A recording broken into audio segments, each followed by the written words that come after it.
Ohayou gozaimasu. Ohayou gozaimasu. Selamat pagi, minasan. Hai Indonesia. Syederalun, kerap bolak-balik Indonesia, Maria Ozawa alias Miyabi disebut siap berkarir di dunia hiburan tanah air. Bahkan, mantan bintang film dewasa asal Jepang itu sudah dikontrak oleh satu promotor. Kabar Miyabi bakal menjadi artis di Indonesia itu dibocorkan oleh Evelyn Nada Anjani, mantan istri Aming.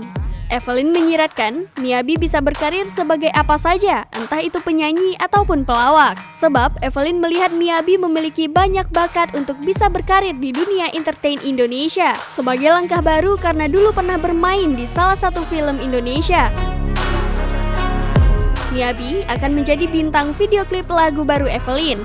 Miyabi yang kini tidak lagi menjadi bintang film dewasa itu sudah beberapa kali mengunjungi Indonesia. Miyabi bahkan sering diajak berbagi kepada anak-anak yatim di panti asuhan. Evelyn Nada Anjani bahkan menjalin kerjasama jangka panjang dengan Miyabi. Evelyn mengajak Miyabi dan rekannya untuk syuting video klip pada 4 Juni 2022 mendatang.